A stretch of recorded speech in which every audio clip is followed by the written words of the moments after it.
Good morning. My name is David Kotok, and when I'm not in my day job, I'm involved with the Global Interdependence Center. And this is the second time we are in this salubrious gathering place, Jason, for a discussion. Now, the last time we were here, we talked about Puerto Rico debt. And a few weeks later, the government of Puerto Rico sold $3.5 billion of new bonds, all rated with a junk rating. We had two rating agencies here at the time. And they put the issue under New York law. First time ever. And I want you to know the Global Interdependence Center and Strategas had nothing to do with the decision to put it under New York law. But the governor of Puerto Rico, the day before our conference, then declined not to speak at our conference. We now know why, because he was in the middle of a debt issue. We may come back in a year or two and do a follow-up on Puerto Rico debt, if there is any left, and see what happens. So today we're going to talk about something else. We're going to talk about foreign exchange markets and the influences on them, monetary and economic. And we're going to talk about exchange-traded funds and how they deal with foreign exchange markets in the work that we do. This is a lot more in the weeds kind of discussion. Thank you very much for coming and being part of the discussion, and you will see there's a number of media coverage arrangements made for this meeting, and how they will convey what is imparted here will tell the rest of the world. You'll hear it firsthand. So my palindromic partner is Jason Trenner, and he'll open and then he'll introduce the first panel.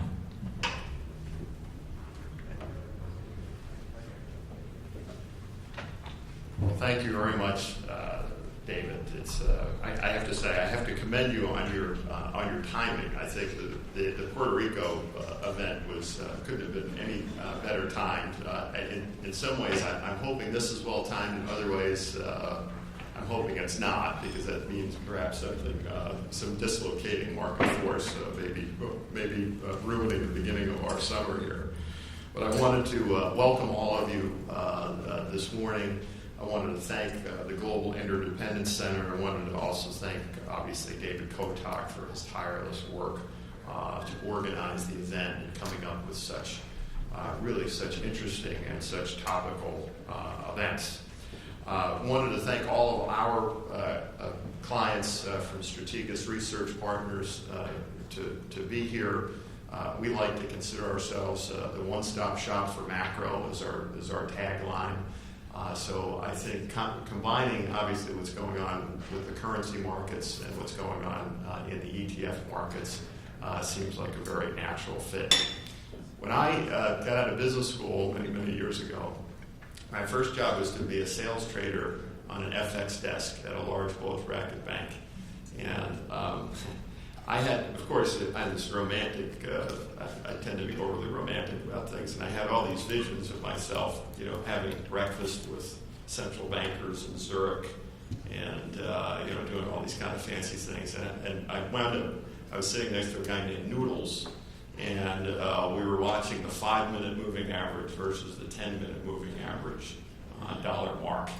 And so it was an interesting baptism by fire to a certain extent about the nature of the asset class and how many people use the asset class so differently. Some of it use obviously for speculation, others just to hedge, and all the rest. ETFs is another interesting, starting this broker-dealer Strategas.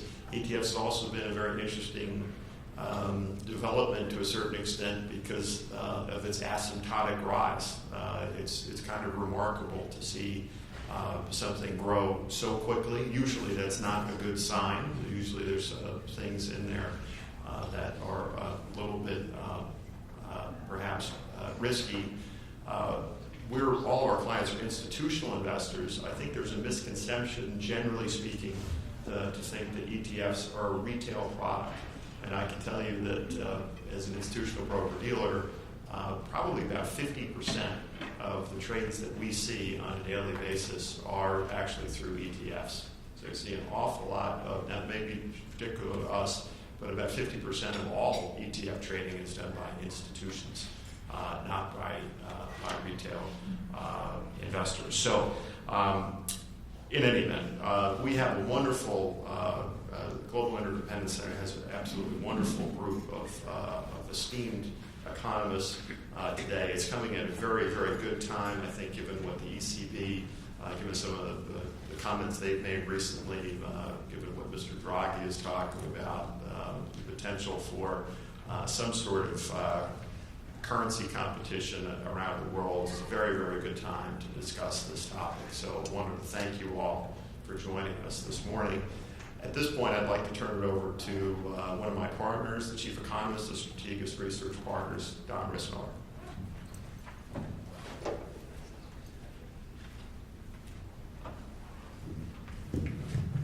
Thank you, Jason. Thank you, David, for setting up this event. I'm Don Rissmiller, Jason's partner at Strategas, and I get to welcome our first panel. We have a distinguished group of speakers here. We're going to have two presentations, and then we will leave some time for questions. We'll leave the questions at the end, though, so if you could be so kind as to hold those till the end of both presentations, we will certainly leave some time to address whatever the audience is interested in. But let me offer a brief introduction of our two panelists. Dino Coase first. He has joined the CLS Bank International as the head of regulatory affairs in February of 2013. He has more than 25 years of industry and regulatory experience, including over 20 years at the Federal Reserve Bank of New York. He's the manager of the System Open Market account. He had represented the Federal Reserve at numerous international meetings, and most recently he's co-founded Hamiltonian Associates, a specialized macro advisory research firm. Prior to this, he was a managing director at Portoli's Partners. Also, we have Kathleen Stephenson, the AIG chief economist and senior managing director. Her role is to lead AIG's global economics, which is responsible for delivering rigorous and actionable macroeconomic analyses to support the strategy and decision-making of AIG. She's been the head of investment strategy and sovereign research for AIG International. She's worked at Aladdin Capital and also at Credit Suisse. She is on the board of directors of the Global Interdependence Center. So without further ado, let us welcome our distinguished guests with Dino first.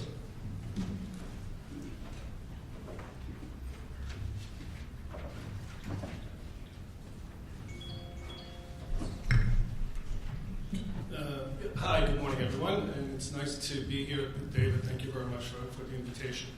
When I looked at the agenda, the question was, and I quote, volatility in the FX markets, has it increased since the global central banks went to ZIRP or near ZIRP? Now, that is an easy question to answer. The answer is no, and it's a rather emphatic no. Indeed, as I'm going to discuss and I'll argue, actually volatility is the intended effect of ZIRP and QE is just the opposite. It's to depress volatility, not to increase volatility, and that indeed is what has happened over the last several years since the onset of that policy mix. So, let me sort of step back a little bit. I have a few charts I'm going to show you shortly, but first maybe just to step back. And let's think back to where we were in 2007 and what the response was to the dislocations in the marketplace. So let's start with the money market. And that's really where it began. If you think back to 2007, mid-2007, what was the focus that everybody was looking at? People would come in the morning and look at the LIBOR OIS spread. They would look at the repo market. What was the spread between the repo market and the Fed funds rate? What was the spread between the Eurodollar market and other kinds of money markets? That was where the pressures were showing up. Banks not able to get funded. Banks getting funded at high rates. Indeed, part of the LIBOR scandal is that some of those rates obviously were doctored to try and cover up or at least intended not to show the full extent of some of the funding difficulties that some of the banks were having. So, how did the central banks respond? Well, they responded by adding liquidity to the marketplace. Now, what did that liquidity do? Right? So you have dislocations in the funding markets. Boom, you add lots of liquidity through various means. Volatility goes down. Rates obviously went down as well. But even initially, if you think back to 2007 and early 2008, the rate was a positive rate. Rates were still about anywhere from 5 to 3% until mid-2008 when they started to go trending towards zero. So the point was that you had central banks pumping liquidity and getting rid of volatility in the marketplace. So that was sort of the first stage during that time. But then you had another stage where they started to, what were the central banks, and I'm going to use the Fed just because I think it's probably best known to this audience. How did the Fed respond in 2008 was not just by adding liquidity into the money market, but by adding liquidity further out the curve. First, if you recall, it was the mortgage-backed market. Right? And at that point, that was before we talked about quantitative easing. That was when we talked about credit easing, or at least that's what Ben Bernanke called it. And the first wave of QE was really, or what we now call QE, was really purchases of mortgage-backed securities, and that was an attempt to push down the spread between the Treasury rate and the mortgage market. So you have a compression of spreads, but you also had another impact, which was a reduction in volatility, because in effect, what the Fed was doing was they were removing the probability. They were moving one side of the tail. The probability of having an upward lurch in mortgage yields, and for that matter, other long-term yields, was decreased. Right? Then in March of 2009, we really got QE as we know it, which was buying treasuries with this explicit attempt to push down the curve, push up the bond prices, push down yields, and the impact of that, again, was to reduce volatility in the fixed income market, which makes a lot of sense, right? So if you take those three elements together, the first thing you do is you reduce volatility in the money market, then you're reducing volatility in the treasury market, and then you start to push down spreads. The impact of all of that is, again, not only to compress spreads, but it is to reduce volatility itself. But that's not all, of course, because as the Fed itself pointed out, the impact was not only on those asset prices where the Fed was acting in, but the effect was going to move out the curve, both in terms of asset classes and maturities, beyond where the Fed was acting, because investors were getting pushed out. They were getting squeezed out of the high-quality, low-risk assets, and they were being pushed out into other asset classes, including equities. The impact was, as the Fed intended, you push up prices and you reduce spreads, and you're reducing volatility. And indeed, we saw that in asset class after asset class. So, what about FX? This is a panel about FX. So far, I haven't even mentioned FX. Because a fair question to ask is, well, the FX, the foreign exchange rate, has two components. Let's say if you're talking about the majors, there's a dollar leg, and then there's either a sterling leg or a euro leg, yen leg, etc. And of course, the impact that the Fed has, in theory, is only on the dollar leg. Well, that's true. On the other hand, what's the policy mix that the Fed has followed in the last few years? Well, zero interest rates, quantitative easing, ultra-accommodative monetary policy. What's the policy mix that we've had in other countries? Well, it's not exact, it's not identical, but it's pretty similar. If you think about Bank of England, Bank of Japan, etc., I'll get to Bank of Japan as maybe a special case, but zero interest rates, close to it, lots of liquidity, in some cases like the Swiss being pumped in through the foreign exchange market, and actually the exchange rate pegged. In other cases, done through long-term repos such as the ECB. Point being that on both sides of the exchange rate, you've got zero or close to zero interest rates, lots of liquidity, sluggish economies everywhere. So, even from a fundamental equity standpoint, is it a surprise that we should have low volatility in the foreign exchange market? And indeed, that's what we get. What about emerging markets? Now, one of the things that we see is that, especially in the last few months, is that I've seen headlines in sort of some of the major financial press, and you see these headlines about volatility in emerging markets. So what about emerging markets? There you don't have the same policy mix, you don't have the same QE, ZIRP kind of policies. And obviously we've seen some idiosyncratic events in places like Turkey and Russia and other places for reasons that we all know. Do we see a lot of volatility in emerging market exchange rates? And the answer is actually not as much as you might think.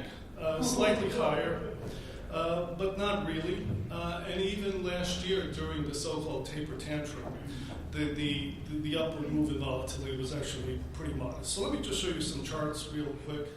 So this is, and I hope everybody can see this. So this is the red line here is this is the JP Morgan. So this is both of these things are indices of volatility. The JP Morgan, their implied vols, both for their G10 and their emerging market index.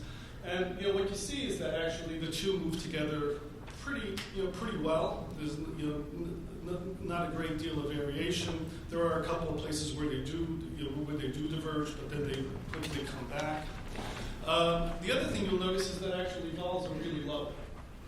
They're low for both, and so the evidence actually, again, to come back to the initial question, does QE, does it increase vol? The answer is no, it really doesn't. Again, it's intended to do the opposite. So this is, this might be hard to see. So this is just the spread. I sort of asked the question of, can we see a differential involved between emerging markets and developed markets? So this is just the spread, that middle line, the middle horizontal line near zero. Again, that's the average spread between emerging market and G10 vol. There's a couple of spikes, especially around the crisis. And right now, we're kind of at one standard deviation in terms of the difference between the two. So, yeah, slightly higher right now, but even, again, for all the talk in recent months, again, surrounding Russia, Turkey, etc., not a huge variation, and it's and again, there's been a tendency for that to revert back to mean over time. What about other asset classes, and what about elsewhere globally? So let me just get this. So you look at other asset classes. So here's four indices that people tend to look at when they think about vol. So the VIX, top left. Again, this I think a lot of you will be familiar with that. Interesting. There is just that this is near near the lows that we saw in mid-decade. We're back there. Top right, the so-called move. So this is a Merrill Lynch volatility index of U.S. Treasuries. Right now, we're basically scraping against all-time lows there. Bottom left, GSCI. So this is a commodity index based on the Goldman commodity index, all-time lows. And then finally, again, that JP Morgan one is the one we were looking at. So all asset classes, vol is low.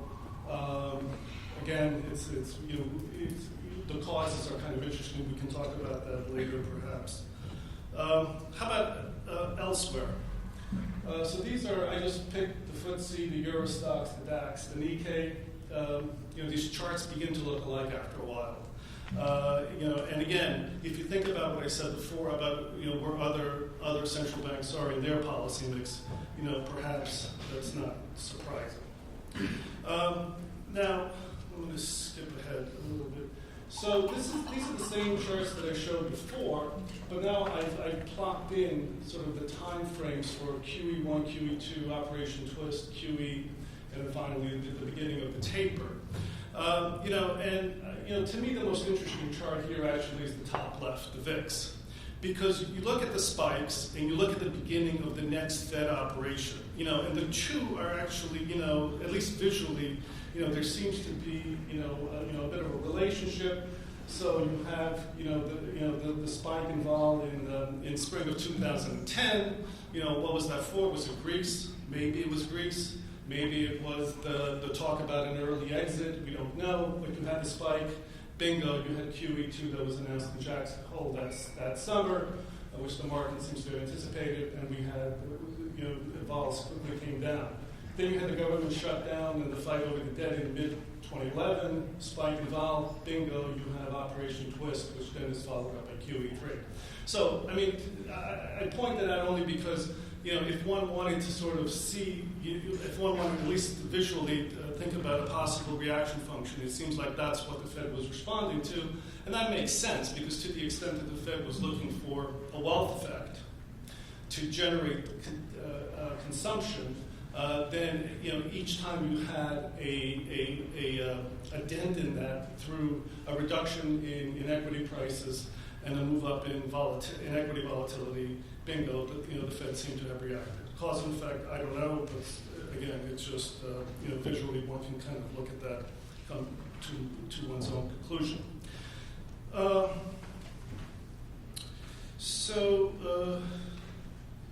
Let me see. Let me just skip ahead just to save some time. One of the things about let me go back a little bit. One of the things about having low vol, whether it's in the exchange markets or in any other kind of market, is that you have the fluctuations are pretty narrow, and it's difficult to make money trading directionally. So what do? People will tend to reach for yield in different ways. One of the ways is by levering up positions or selling vol. And this was something that we saw, or at least again there was evidence of that in 2006, 2007, as that final lurch down in vol happened, with the flat yield curve, I should say. So it's a big difference between where we are now. But certainly there was evidence of a search for yield.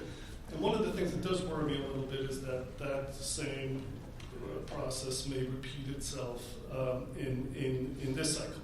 In any case, right now vol is low. Will it persist? It's hard to know. Speaking for myself, I'm somewhat nervous about it. It was interesting that David asked me to come and speak about FX vol. I thought about the last time that I spoke about FX vol. I was a central banker at the time, and it was in May of 2006, so exactly 8 years ago.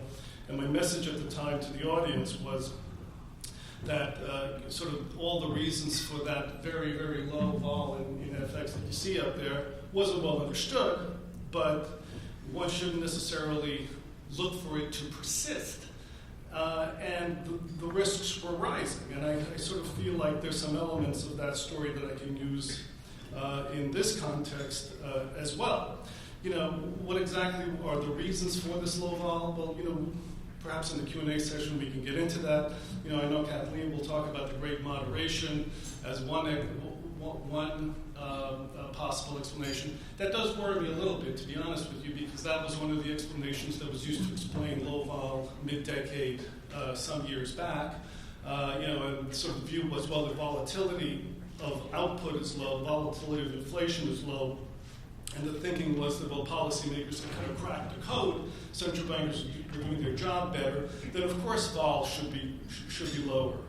Well, we all know how that turned out. So it does make me a bit nervous that I've heard more discussions about great moderation over the last few months. The other thing that does worry me is that, and I've been kind of a glasses half empty guy for the last several years, since about 2007. My view was always that, well, the economy was more impaired than sort of was generally believed, and that the sort of the period of ultra accommodative policy would last longer. For the first time, maybe in a long time, I'm a little more symmetric on that. When you look at unemployment in the low sixes, you think about initial claims coming down, you think about consumer deleveraging, which seems to be petering out. You look at the state and local sector, which looks better for the first time in a while. And one has to ask whether the reductions in federal government spending will continue on the path that they have. Geopolitical events will defense spending, continue to be as low as it has been. And with the ACA are we going to have sort of healthcare spending, as modest as it has been over the last couple of years? So one has to sort of ask, with that kind of background, what's the risk that the market wakes up one morning over the next few months, and if the unemployment rate continues to trend down, we might be within, I won't say hailing distance, but we might be able to see what the Fed has defined as full employment, which is somewhere in the low to mid fives. Well, we're not that far away from there.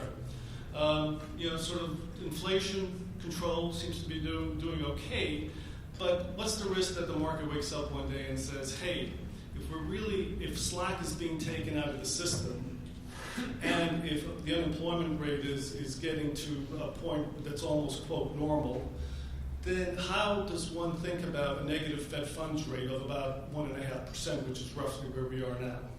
It becomes hard to square after a while. One can certainly see that a negative Fed funds rate is justified when there's a lot of slack in the system, when the economy is extremely weak. But maybe if the economy continues to heal, maybe that's beginning to be at risk. So, is this period of low volatility going to persist?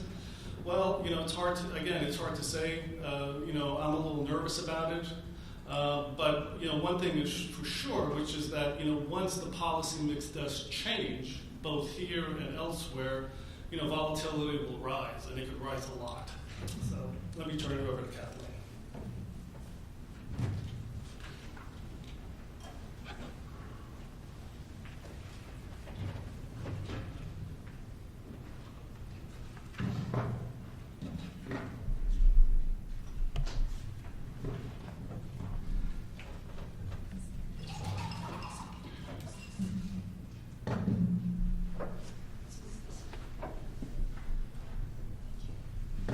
So good morning. I'm very tempted to just say ditto and sit down and open it up to questions because what Dino has been talking about, you'll see there's a lot of overlap with my remarks as well. I mean, we can't really quibble on the fact that indeed low volatility is here.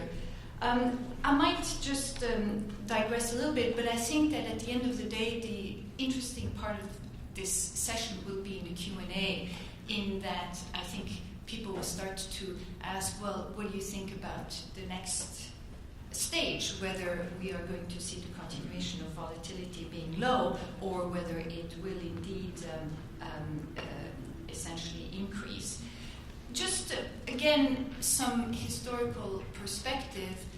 As Dino mentioned, we've seen a collapse in volatility across all the asset classes that are important, whether we're talking fixed income, S&P, and also the heavily traded currencies.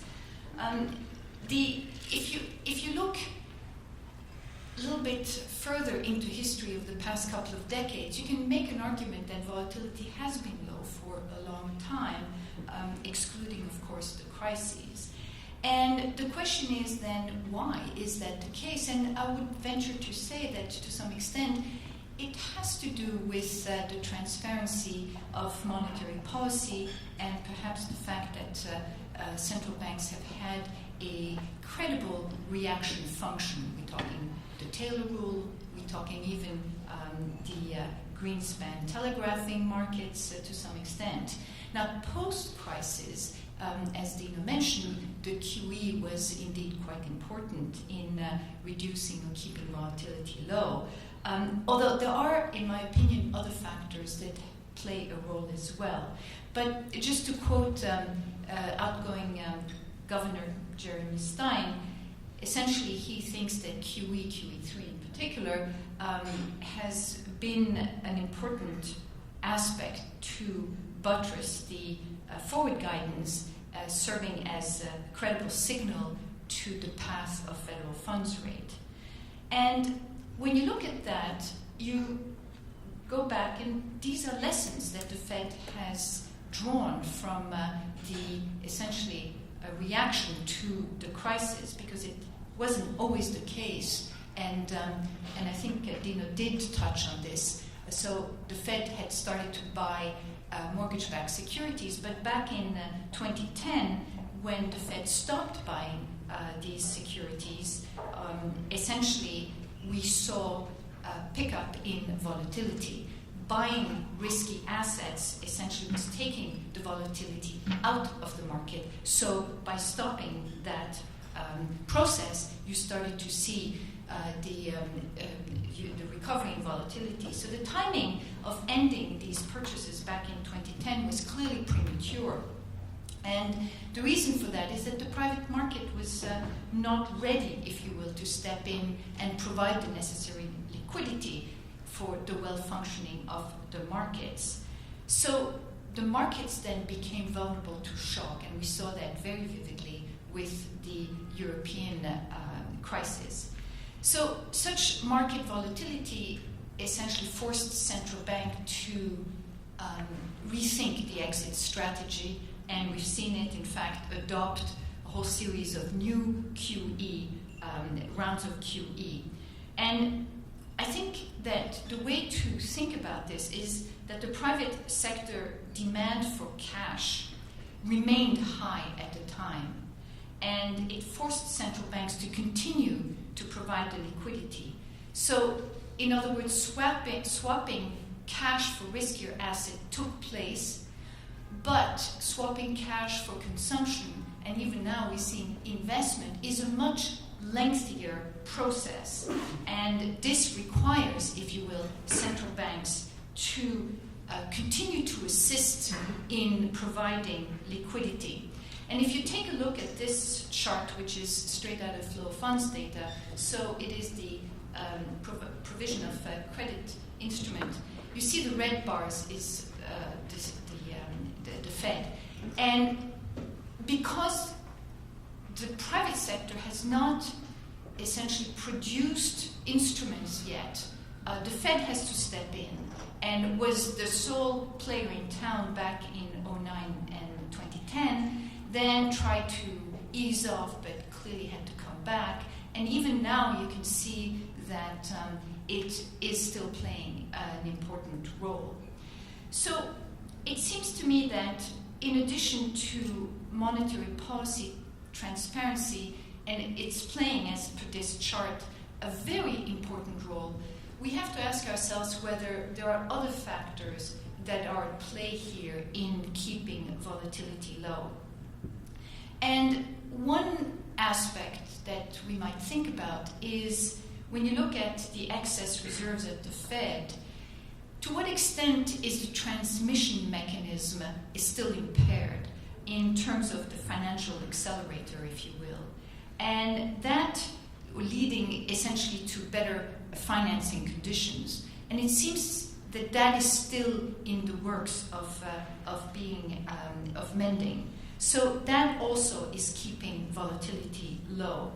And as a result of this quote-unquote impaired transmission mechanism, both growth and the level of activity as well as the growth rate seems to be more moderate than otherwise would have been the case. And that too is a contributor to low volatility. So low volatility, the reach for yield environment, if you will, has been reinforced by the regulatory framework here.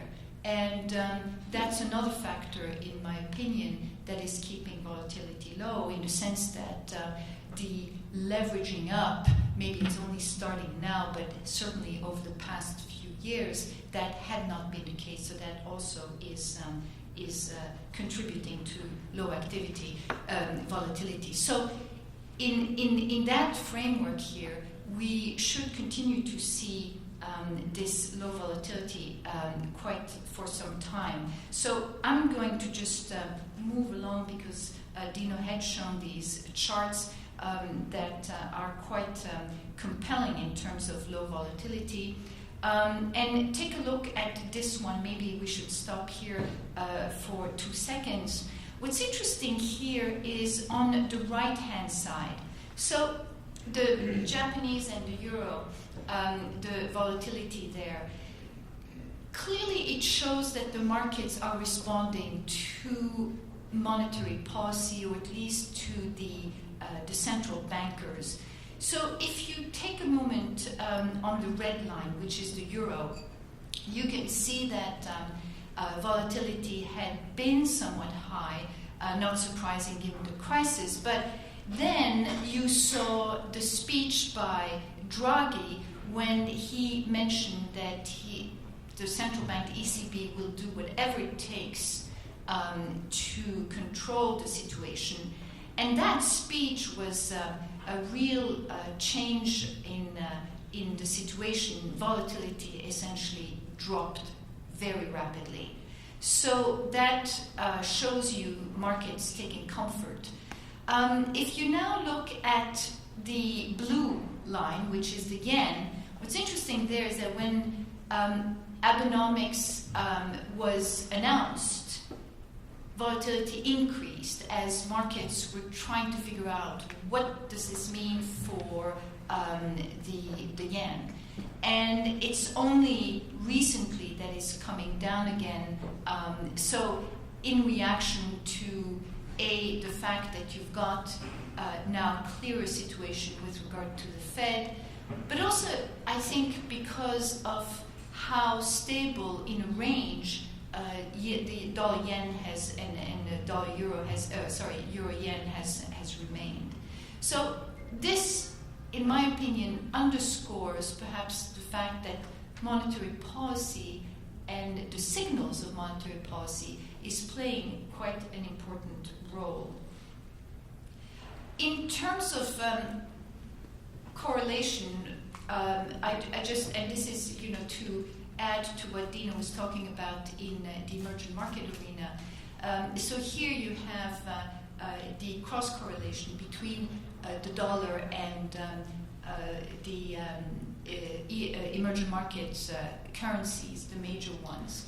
And I mean, not surprisingly, in time of crisis, that correlation is high, not quite at 1, but close to.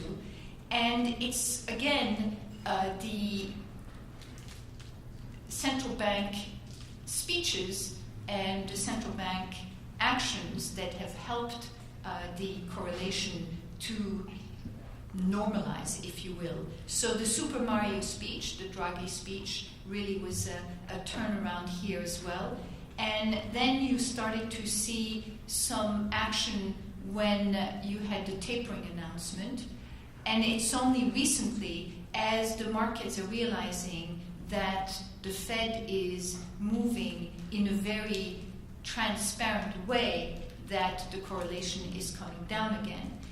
And I think that it took a while for this to adjust, because you do have quite a few countries that are vulnerable to changes in Fed policy, whether we're talking Mexico, Brazil, India, Turkey. We saw that earlier this year with also South Africa.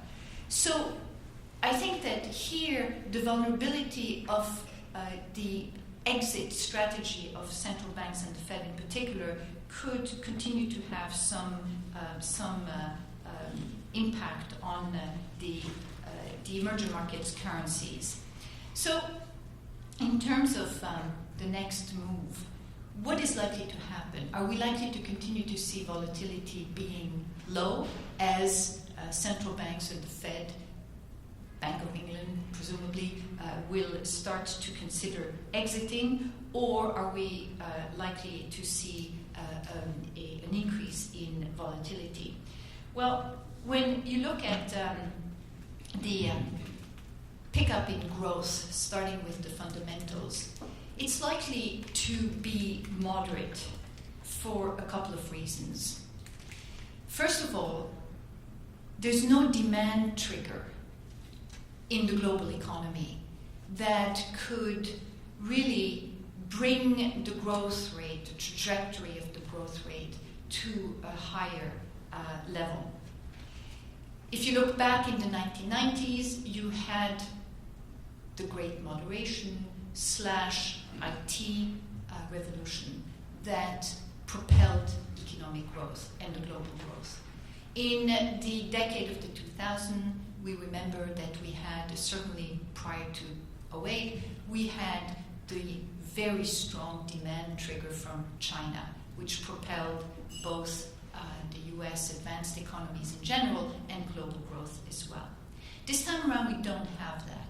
We have structural changes in both advanced as well as in emerging markets. In advanced economy, I'm thinking about the euro area, it's a structural change in the sense that we are seeing a different type of construct of regulatory framework as well as institutional framework. In the US, the regulatory framework is having some impact.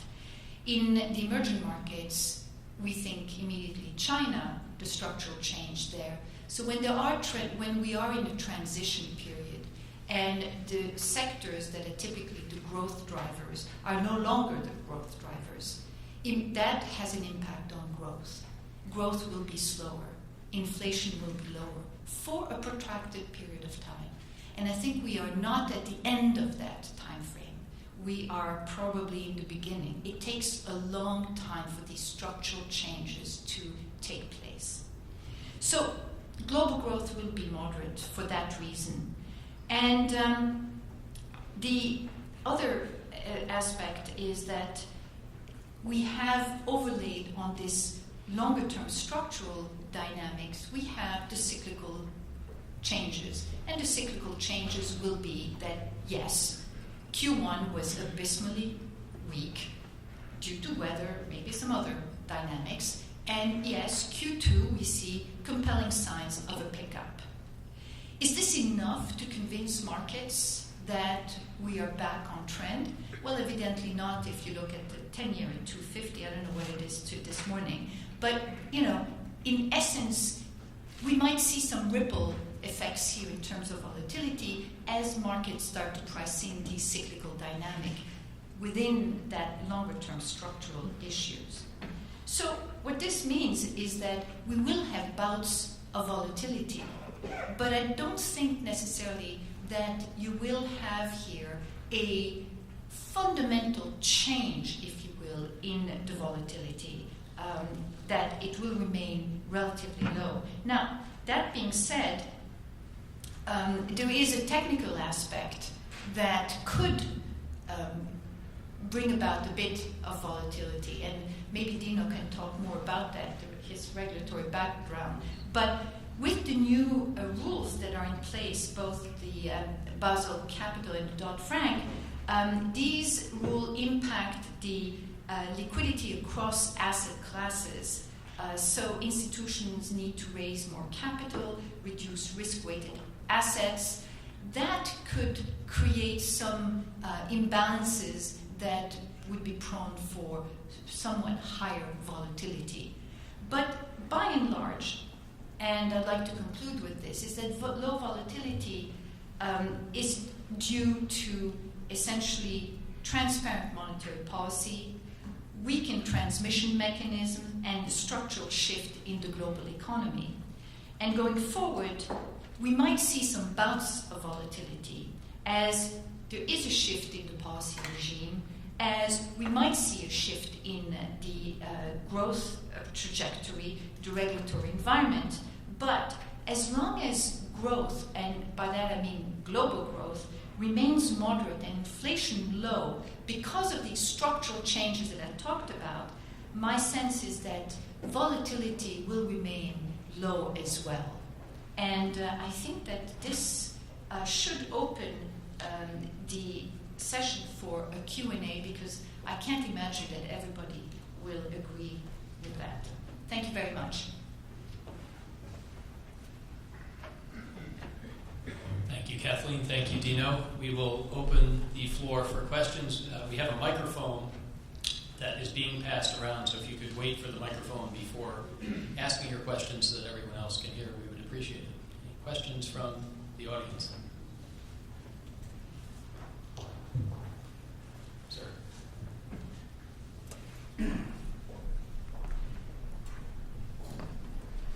My understanding of mean variance pricing theorem is that if other things being equal, the expected return is unchanged, but volatility goes up, that means asset prices should fall. Do you agree, disagree? I mean, not with the theory, but whether you think asset prices might fall as a result of higher volatility. Yes, that's an easy one. Yes, I mean, certainly, the two go hand in hand, right? If volatility rises, investors want a higher, they're pricing in a higher risk premium, especially coming from a place where we are now, where, we can argue about whether equities are in a bubble. I think a case can be made that it's not. But, one can ask, are volatilities in a bubble? Right? And if volatilities are too low, and if there's any kind of normalization that happens for a time, you would need to have a transmission into asset prices. And certainly, I don't know about the treasury market. To me, the treasury market, it's hard to know whether that's a quote a real price given the degree of central bank involvement. But certainly, the equity market, where you don't have that same level of at least direct involvement, those would probably be more exposed to a shift, a downward shift in prices. Is that your view? I mean, that will happen? So the easy answer is yes. The hard question is when. Because we don't know when that will happen.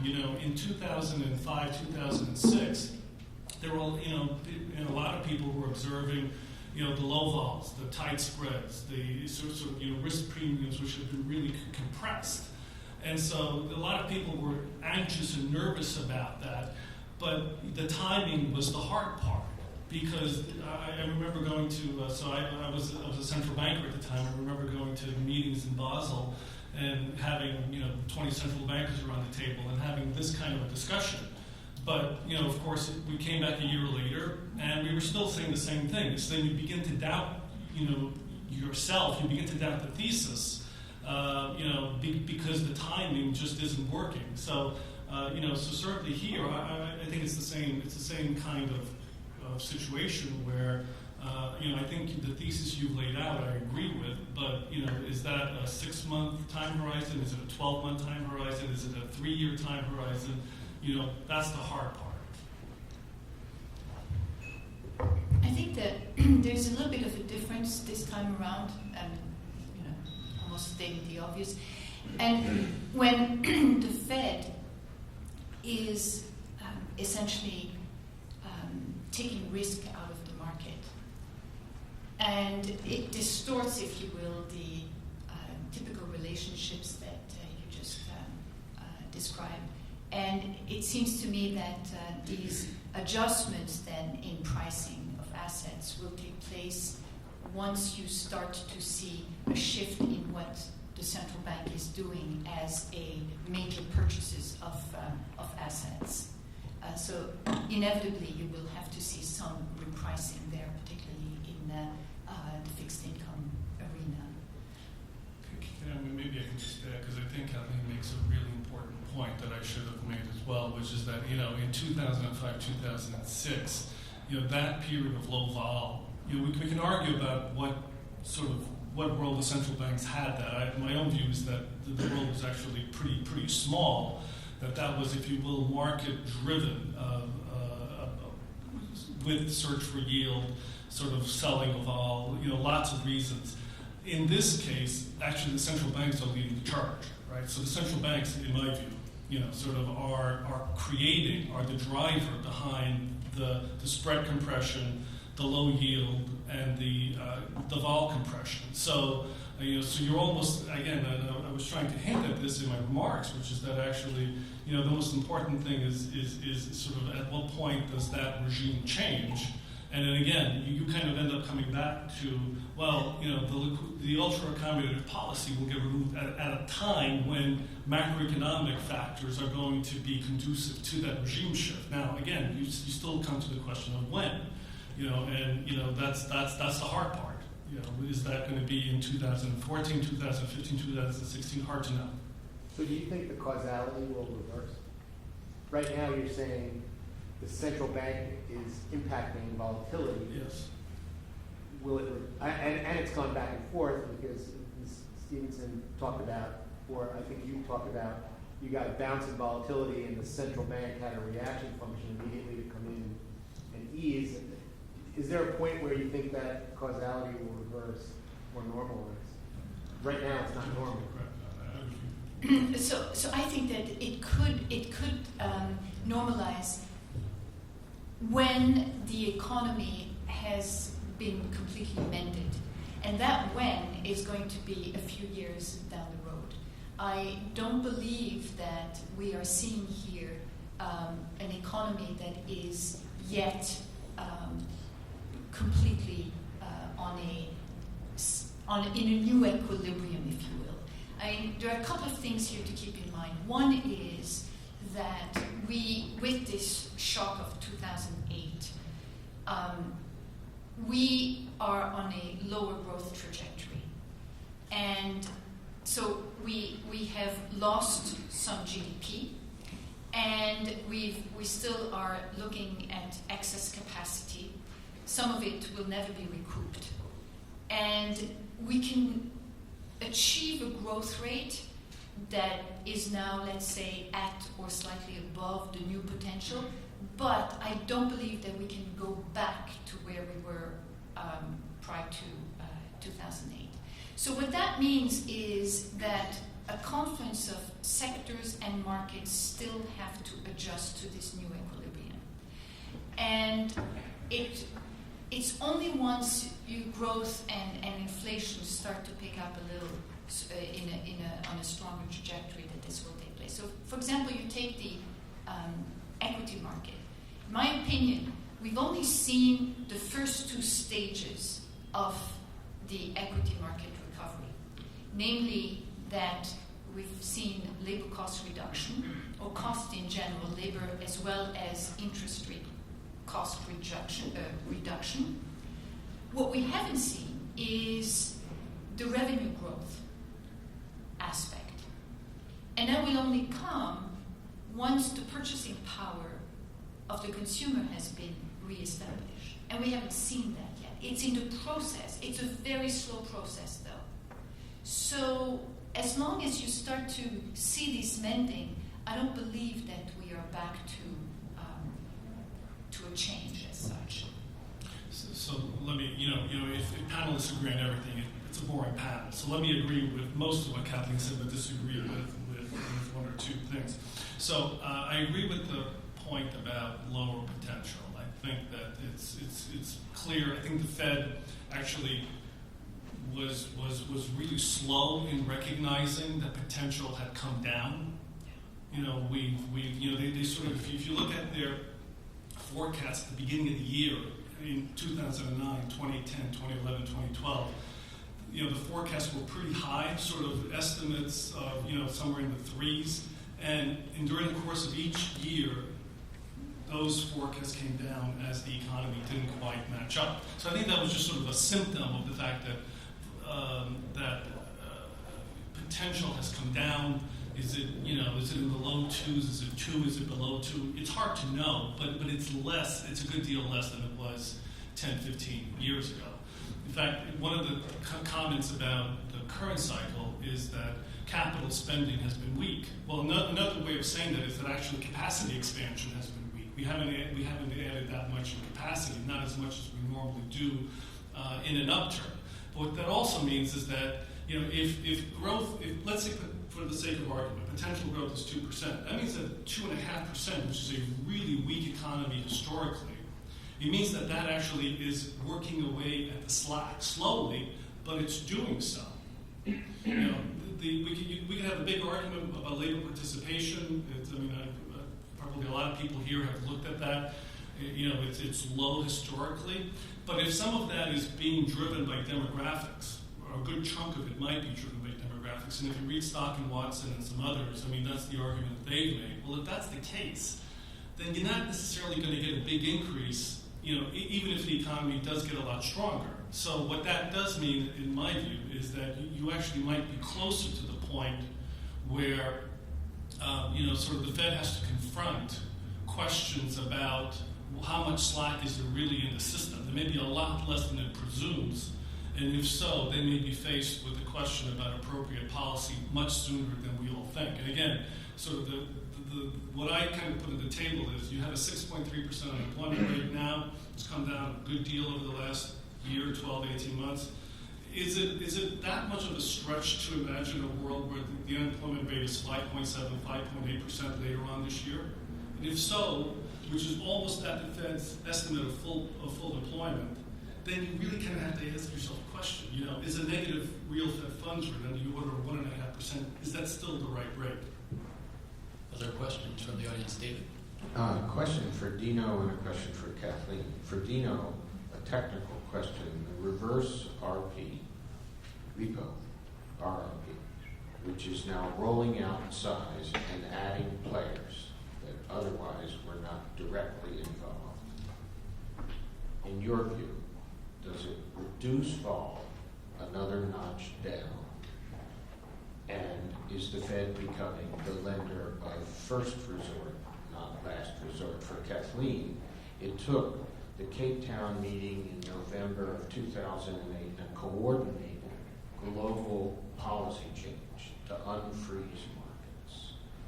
Will it take a coordinated global policy change to exit worldwide QE without a volatility spike?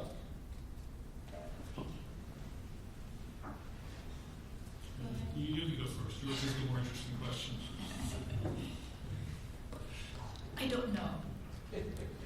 Is the answer. No, because I think it's a very interesting question that you posed. To what extent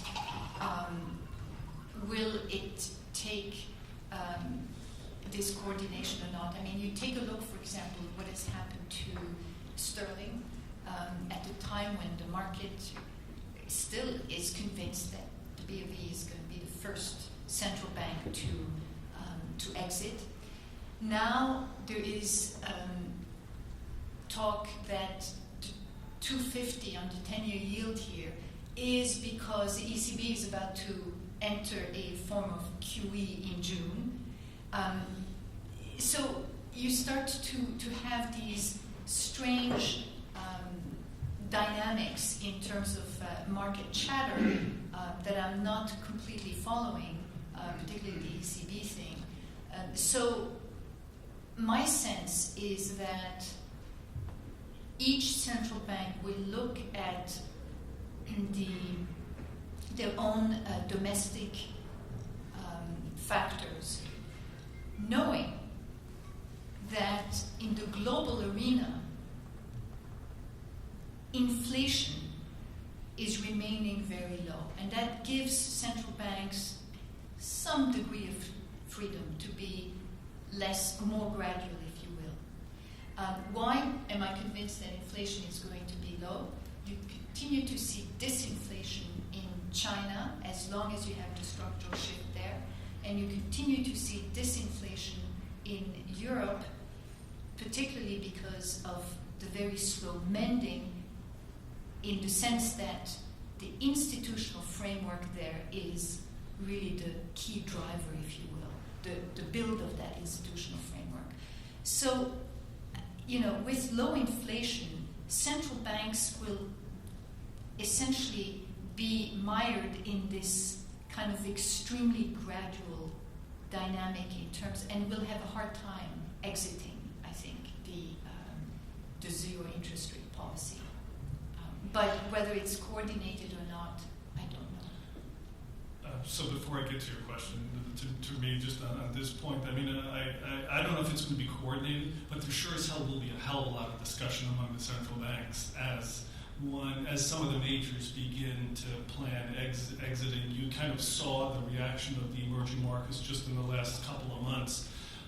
People like Raghu Rajan from the Reserve Bank of India, who sort of was very emphatic about this in public comments that he made in Washington during the last IMF World Bank meetings about the need for the Fed and others to be mindful of the effect that their policies have on other countries. People like that will get a hearing. They will be heard, and they will. I think that there will be an attempt to try and respond to those concerns, at least in terms of sharing information, if not actually coordinating. So now on your question, the technical question about reverse RPs. So just for, for some of you who may not have been following some of this, so the Fed has added counterparties beyond the primary dealers. With the plan towards its eventual exit from QE, and they've done some testing of those. Now, one of the problems is nomenclature, right? So language matters, and the Fed uses the terms repo and reverse repo in exactly the opposite way that the people in the market do. So when the market thinks repo, the market thinks, I borrow. When the Fed says repo, the Fed is lending because they're looking at it from the perspective of the counterparty. So reverse repo counterparties is, think of it this way. So the Fed has all these assets. Part of the exit will be to repo out those assets and take in cash, not only from primary dealers, but from others, such as money market funds. So actually, the Fed will potentially be borrowing from money market funds, which the money market funds love that idea because right now they're having trouble finding places to put that cash in, right? Because you've got these assets are close to zero, and if you go outside of treasuries, you have you're taking some amount of credit risk. So the idea of having the Fed as your counterparty is one that they find very, very attractive. Again, it's a proposal that for the most part they should like, and I believe that they do like it. Volatility goes down? Volatility does not. It should be neutral towards volatility. It really shouldn't have much of an impact. I mean, the bigger issue is not the technical aspect of who my counterparty is, I believe. The bigger issue is the pace of withdrawal of that liquidity. If the Fed is sort of withdrawing that very, very quickly, volatility goes up. If they withdraw it very slowly and signal it, and if you think back to the 2004 tightening cycle, for example, 2004, 2005, the so-called measured pace language that was used in all of the in all the statements, that kind of controlled the volatility. The volatility never spiked because the Fed was signaling its intention so clearly, maybe a little bit too much. So I think it's kind of how well do they signal it, how quickly do they do it. If they signal it, which I think that they will, and if they do it very, very slowly, it shouldn't affect vol. If they do it quickly, then you get a different outcome.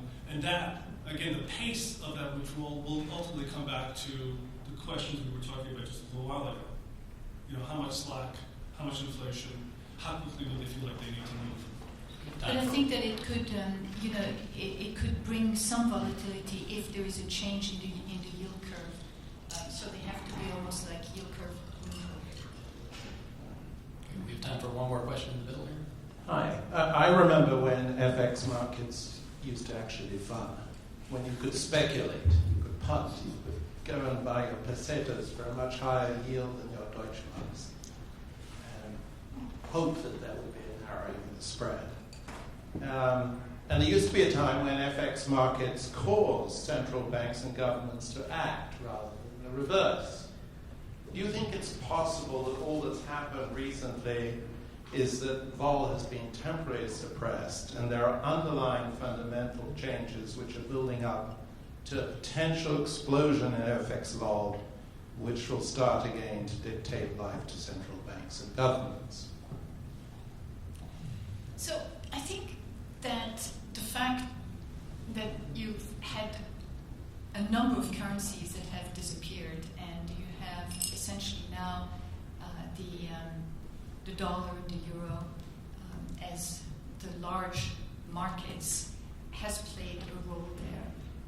The yen being still reserve or a safe haven currency. I think that if today there was an announcement that the yuan can be fully, market trading, there you would have quite a bit of volatility. But barring an announcement of that magnitude, I think that we still will be very much in this environment whereby it is a reflection, really, of the fundamentals and still the mending from the crisis. And you can start to see central banks aching to diversify currencies, but it's a limited choice. You even see some going into some emerging markets. There again, it's a limited choice. So as long as that framework remains, I think that we are in what you would call a boring environment. I would call maybe an environment where one probably has a little bit better understanding of the dynamics. So in 2 decades ago, I was moved to run the FX desk at the New York Fed, and that was the era that you were describing of ERM turmoil, sort of Mexican crisis, Argentine crisis, etc. But one of the things that period had in common was sort of attempts by central banks and finance ministries to make pegs that were unsustainable.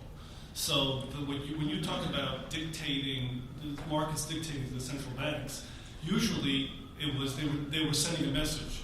Your peg is wrong. Bank of England, your rate against the Deutsche Mark is wrong. Peseta, Bank of Spain, your rate against the Deutsche Mark is wrong. Mexican peso, your rate against the dollar is wrong. We have now moved into a phase where, sort of, if you will, the part of the Washington consensus that actually has, largely worked and won is that central banks are no longer, enforcing unrealistic exchange rate regimes. And so you have floating rate regimes, or you have more flexibility in exchange rate regimes, so that central banks aren't out there, sort of maintaining unrealistic exchange rates. China is an interesting example, but they don't have free capital flows, so they actually manage that exchange rate through capital controls rather than through sort of brute force, which is what was being attempted in the situations that you're discussing. So central. You probably. I agree with Kathleen ultimately that sort of FX markets are going to be less interesting than they were during that period. Having said that, once fundamentals begin to diverge, and right now again, you have this compression where growth rates are low everywhere, interest rates are low everywhere.